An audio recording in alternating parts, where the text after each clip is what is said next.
Welcome friends. In today's video we'll hear the story of a family unfold. Mothers, fathers, brothers, sisters. A family unit can be an incredibly close bond. It can also be a frightful thing for some. The closeness that a family shares can be a source of strife and pain as well. Differences in a home can lead to turmoil that bubbles under the surface until it explodes. Today we'll hear the story of one such family. Bonds that are strong, but stretched thin with tension. As with all our stories from r/NoSleep, things are never as they seem. Join us as we uncover the truth. Before we get started, please be sure to smash that like button, make sure you're subscribed to the channel, and ring the bell so you never miss a story. I'd like to thank all of our subscribers. This channel is made possible by viewers like you. Now, enjoy the story. I'm glad my dad drowned. Growing up, I really hated frogs. And I mean I seriously despised the slimy little bastards. You probably would too, if everybody said you looked like one. At school, the cruel jokes never stopped. Kids would follow me around going ribbit and worm the word a croak into every other sentence. Then one morning, as I shoulder charged my way along a busy corridor, an older boy took one look at me and said, "Hey Kermit." Even the principal laughed. And so, from that day forth, I was known only as Kermit. Now what made these frog-related taunts especially ironic was the fact my mom looked like a fairy tale princess. She had long dark hair that draped past her shoulders and striking green eyes. Anytime she came within a half-mile of the school, my classmates would all say, "Your mom's a total babe, Kermit." Thinking about her now, some 2 decades later, still gets me choked up. Unfortunately, my daughter's reached the age where she's become a mini KGB officer. Her non-stop questions are, mostly, a rapid-fire barrage of harmless nonsense. Have you ever ridden a hot air balloon, Daddy? What's your favorite color, hamster? But every so often, she'll ask an especially tricky one, like what's wrong with your hands? Or, how come I've only got 2 grandparents? For years I've danced around the story of how my family fell apart, but now seems as good a time as any to dredge up some bad memories. See, when I was a boy, my mum took me on these treasure hunts. We'd traipse up and down the beach behind our cottage, through stinking seaweed and crab shells. And all the while, she'd hum this soft little tune. Dee, dee dee, Dundee dee. When I asked Mom what she hoped to find out there, she'd say she couldn't really remember, only that it was big and grey. But lots of things are big and grey, I said. How would we know we found the right one? She closed her eyes, her expression all wistful. Because it'll feel wet and slimy. And so, without actually knowing what to search for, we rummaged through broken bottles, kelp, rusted Coke cans, and whatever else washed up on shore. Dad never joined these hunts. He spent his days out on boats and his nights drinking in a little pub called the Harbour Inn, where he'd show off pictures of Mom and say, "Quite a catch, huh?" Most nights he'd stagger home, completely pissed, sometime after 2 a.m., stinking of both fish guts and whiskey. Every so often he'd insist Mom go find a job to help earn some money, even though things never ended well. Because of her terrible memory, Mom either forgot to turn off an oven or return from her lunch break on time. She couldn't stomach criticism, either. Sooner or later, a coworker would remark about how she styled her hair or wore her makeup. Then she'd quit on the spot. Given her bullheadedness and the general effect she had on men, I never understood why she stayed with Dad. There was plenty of fish in the sea, after all. And he treated her like something stuck to the bottom of his boot. She wasn't exactly short of suitors, either. During our treasure hunts, countless guys invented flimsy excuses to chat her up. On Saturdays, my old man made me join him on fishing expeditions so he could teach me how to properly navigate waves. The 2 of us went out on this little rowboat with our fishing poles, and any time I made a catch he'd thump my back hard and say, "You're a chip off the old block." Although only in his 30s, a hard upbringing meant Dad looked much, much older. He also stood taller and broader than any other person in our sleepy village. A few miles off the coast, there was this tiny island, and every time we rode past, Dad would point to this crude pile of rocks in the center and say, "I built that memorial for your grandfather." Then he'd inevitably recount the story of how one day, while out fishing, a storm erupted out of nowhere, tossing him, his father, and their crewmates around until an especially violent wave made the ship's stroller snap. It whipped right around and took Grandpa's left leg clean off. We made for that island and tried to clamp his wound, Dad would say, fighting back emotion. But it was already too late. My old man insisted I'd become a great fisherman someday. But secretly, I hated fishing, almost as much as frogs. I hated the awkward motion of the boat. I hated the salty sea air. I hated that chafing wind that turned your cheeks red. And above all, I hated the noisy gulls, who always sounded like they were laughing. Those cackles reminded me of the kids at school. One evening, at the dinner table, I worked up the nerve to say all this. "What are you talking about?" Dad slammed his fist against the table hard enough to make the plates rattle and bounce. "Well, a broken bar fishing's boring and it makes your clothes all stinky." Mom shot me a look, silently advising I drop the subject. It was too late for that, though. "And you're away all the time," I said to Dad. "If it wasn't for our lessons, I don't think I'd remember what you look like." Without warning, he reached over and gave my wrist a sudden tug. I got pinned against the table, the whole right side of my face buried in the mountain of mashed potatoes. While I pleaded for help and struggled to break free, Mum jumped up and furiously pried Dad off my arm. "Enough," she shouted. "He doesn't know what he's saying." As suddenly as Dad's rage appeared, it evaporated. He released my arm and said, "We'll talk about this later." Then he grabbed his coat and stormed off, presumably to the harbor inn. Warm gravy ran down my chin and dripped onto the floor. Alone with Mum, I said, "Sorry I made him mad, Mommy." She gestured for me to sit on her lap, cradled me into her chest like a teddy bear, and then picked lumps of potato out of my hair. "That's okay, darling. It's not your fault." Sometimes after midnight, a fierce argument erupted downstairs. I tiptoed to the top of the staircase to listen in. After a few minutes of stomping around the ground floor, my father's voice grew louder and angrier until there was a sudden thump. Everything went quiet after that. The next morning, Mum had an ugly purple bruise beneath her left eye. That summer, the two of us went treasure hunting almost every day. The second my eyes opened, I'd rush into her room to remind her it was time to go, otherwise, it would completely slip her mind. Around mid-July time she began to suspect her lost thing wasn't actually on the beach, so we searched the village and surrounding hills, constantly on the lookout for something big and grey. "Why would what you lost be all the way out here?" I asked one afternoon, as we picnicked on a grassy knoll overlooking the coast. "When I lose my marbles, they're always close by, like in my sock or under my bed." I bit into my fruit scone while Mom nibbled on her tuna sandwich.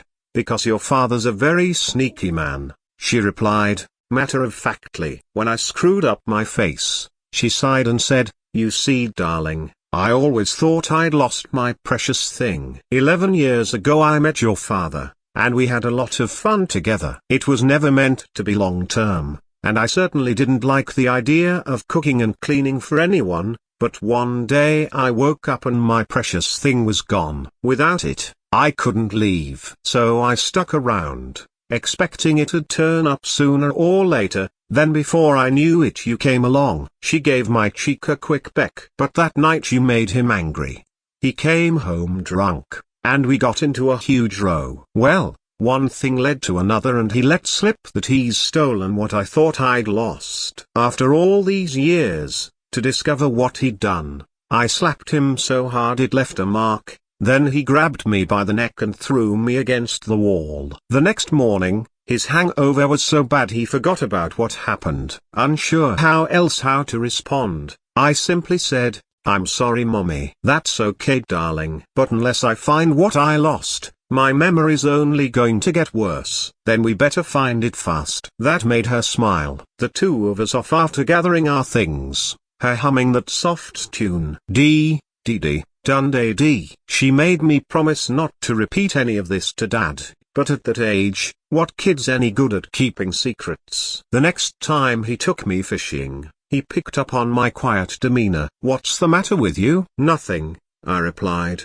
keeping my eyes glued to the waves. The moment one of his giant hands clamped over my shoulder, a confession practically spewed out. My heart thudded wildly against my chest as it did. Dad may have been an expert fisherman, but he lacked the temperament for fatherhood, and Mom wasn't around to cool his temper. At that moment, it occurred to me she maybe only stayed with Dad so I wouldn't have to fend for myself. The wind died and the waves calmed while both of us sat in utter silence. "Eventually," he said, "you did the right thing by telling me." Already there were tears in my eyes, no doubt because of my own sense of shame. I wiped them away and said, "Maybe if you gave back what you stole, Mummy would be so grateful she'd forgive you, and then she'd stop forgetting things.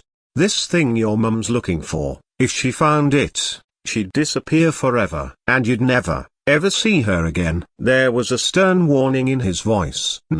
She'd disappear, son. You don't want that to happen, do you? Saying nothing, I bit my bottom lip and shook my head. Good. He stared off into the horizon. In any case, you needn't worry. That stupid woman could pull the village apart brick by brick and never find what she's looking for. On our next treasure hunt, I kept my lip buttoned about what Dad said. Me and Mum were having so much fun together, the thought of her leaving made me nauseous, and the idea of living with Pops, no mediator around to cool his temper, absolutely terrified me. In the summer of '99, as Mum and I strolled out of the theater after watching Star Wars, she forgot the entire movie before we'd even crossed the lobby. Her memory had never been that bad before. It was only the beginning. Over the next few weeks, she'd nip out to buy groceries and get lost on the way home, or need to spend a full minute concentrating extra hard just to remember my name. Since Dad had me to keep her out of trouble, he stayed largely ignorant of all this, although the way she constantly trailed off mid-sentence quickly wore down his patience. Glass bottles started flying in my direction anytime she lost her train of thought. One afternoon, as Mum sat on a stool in our back garden and stared at the ocean waves, I clasped her hand and said, "Is everything okay, Mommy?" She reared up in her seat, her face terribly pale. "Oh, it's you." "Yes, sweetheart, I think so." She let out a deep sigh, that flicker of recognition already fading. At that moment it became painfully clear we couldn't carry on like this. If we did, Mom would wither away. There was no choice other than to help her, whatever the consequences. I pulled her to her feet. "Come on, let's go." "Where to?" she asked, letting me lead her around like an eager puppy. "On a treasure hunt." I pushed my old man's rowboat into the ocean, letting it bob on the back of a few limp waves until we were deep enough to start paddling. For once, I found myself grateful Dad made me take all those dumb lessons. At Grandpa's Island, I jumped into the waist-deep water, my toes going numb in an instant, and marooned the boat on a beach of pebbles. I'd secretly known Dad's hiding spot for a while. The island was really just a big rock, and in the center lay Grandpa's memorial, a crude pyramid of smaller rocks.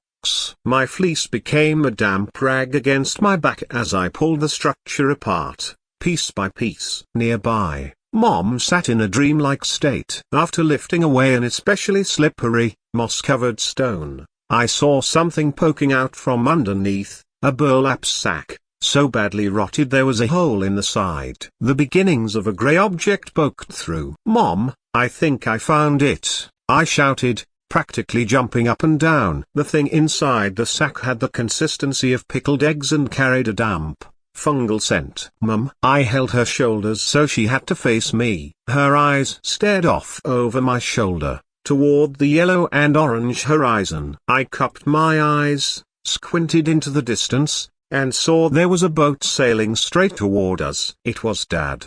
He'd likely arrived home, discovered his rowboat missing, and put 2 and 2 together. I had to act fast. Pulling down the rest of the structure was bitter work. Soon there were blood blisters all over my hands. After tossing aside the final rock, I hoisted the sack onto my shoulder with a loud grunt and said, "Mom, I found it." "Look." She sat motionless, as though hypnotized by a stage magician. I had no idea what her lost thing was or how it might help, plus now Dad was less than a few minutes away. When he got his hands on me, he'd be furious. So furious he might have to build another memorial. We had to set sail. Hopefully, Mom would become lucid again before Dad caught up. I guided her into the boat and lay the sack across her lap, but before we could even cast off, Dad marooned his boat, jumped into the water, and grabbed our stern, holding us in place.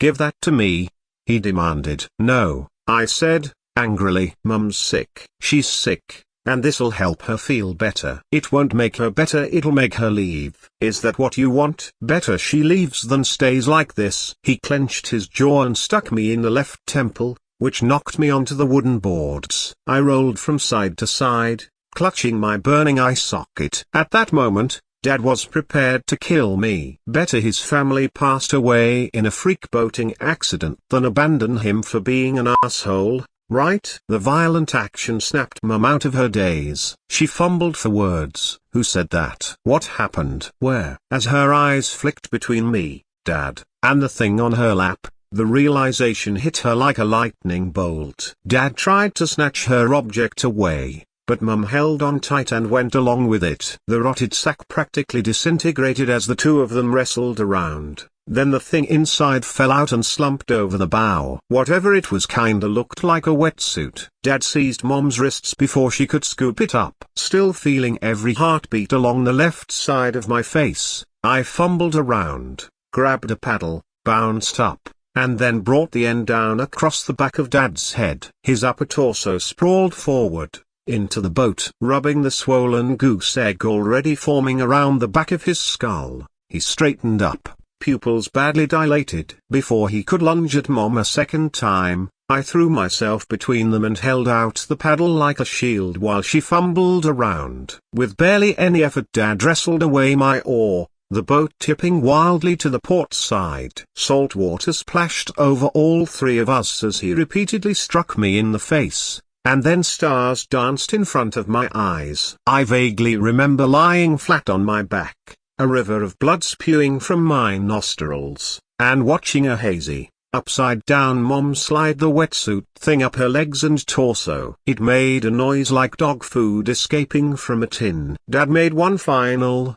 desperate attempt to stop her by leaping forward, arms outstretched. The sudden shift in weight rocked the boat, almost to the point of tipping to the starboard side, but then both my parents plummeted overboard. The vessel quickly rebalanced, taking on a little water. A column of white foam hissed into the air. It was followed by a sharp yelp. Then, gurgles. I rolled onto my stomach and peeked over the side, just in time to watch a stream of bubbles disappear. Quickly the water turned light pink. Then a grey skull, capped by a single dorsal fin, appeared beneath the surface. As two webbed hands reached out of the water and wrapped around the side of the boat, I scrambled away, fumbling wildly for a paddle or a rock, for anything to defend myself with.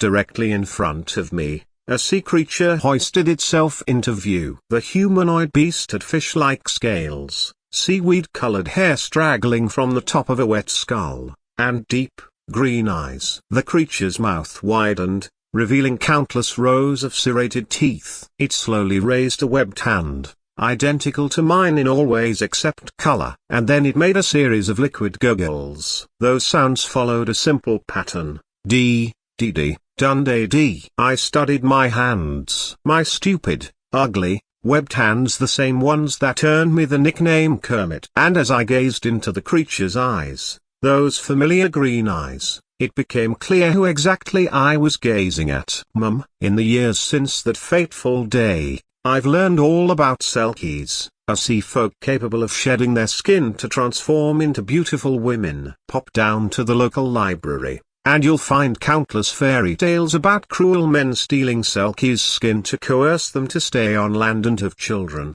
ones who can be identified by their webbed hands.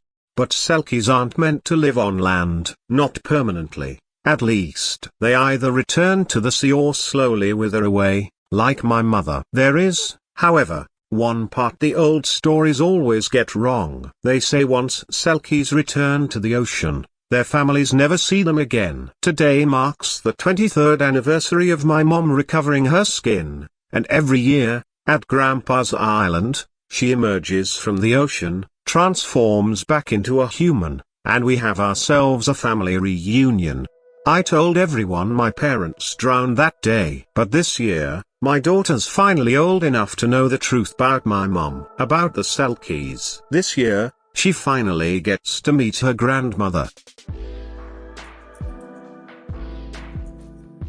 I hope you enjoyed the video. What did you think? Can you relate to the interpersonal strife? Family life can certainly have its ups and downs. How do you get on with your family? Does this story remind you of any of your own life experiences? If so, let us know in the comments below. Thank you for staying until the end of the video. As always, be sure to leave us a like, share the video with a friend, subscribe, and ring the bell so you never miss a story. Until next time, sleep well friends, and thank you for tuning in.